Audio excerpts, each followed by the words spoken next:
In the next step, I like to soften the skin. And I like to work with a technique what makes the skin more even, who balance the brightness of the skin.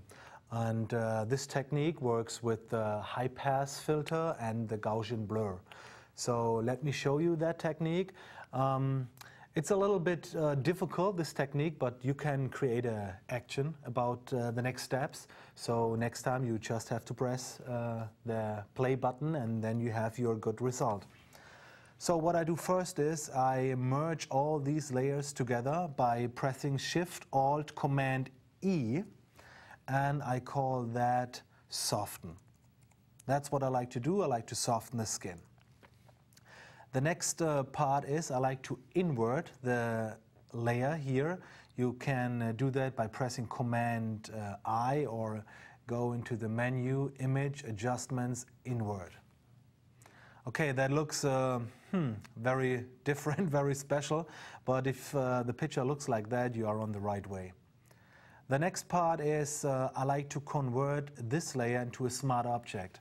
When I convert this layer into a smart object, I'm able to do changes later. I can change the settings of the high pass and of the Gaussian blur. So if you have CS3, Photoshop CS3 or newer versions, make sure you convert this layer into a smart object. Going to Filter, Convert for Smart Filters. And then you have a smart object. And now I like to do 3 more things. The first thing is I'll have to change the blend mode to vivid light. And now I can apply my filters. It still looks a little bit special. You can't see anything. But if you apply now your high pass filter, go into the filter menu, Other, High Pass. And if you choose here maybe something around 10 or 15 pixels, then you can see that your skin looks much better. The problem is you will lose all the skin texture, and I don't think if that is good. That's what I don't like to have. But for that I click OK. I choose here something around 16. And now I have a very soft skin, but where are my pores? And I like to have pores. Normally the Gaussian blur filter destroy pores, but we inverted the layer before, so we get an opposite result. So go into blur, Gaussian blur, and by choosing something around 2 or 3 pixels, you will get your pores back. So let's zoom in, and then I can show you the before after. That was before and that's after. Before, after. You can see the skin is now, the skin brightness is more balanced, and all the dark spots are gone, and the skin texture is still there, all the pores, and I love this technique.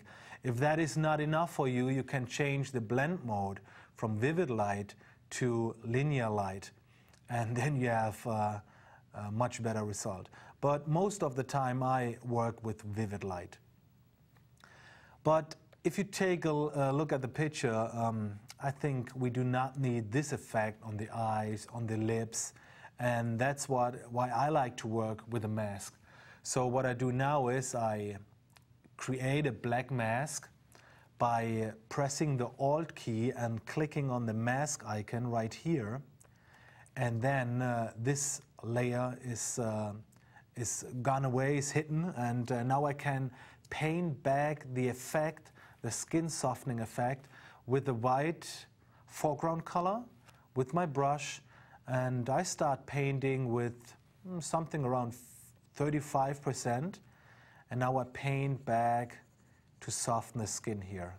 Now I play the makeup artist and make that all a little bit softer.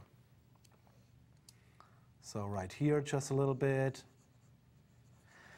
What I like to recommend you is don't try to choose too much of this technique. I think it's better if you take more time in retouching with a clone stamp tool or with a healing brush. And after that, you choose this technique just a little bit to make the skin a little bit more soften. So don't try to do that with 100%. I'm not a big fan of that. So you see, I paint that bag with nearly 40%, and I think that's okay.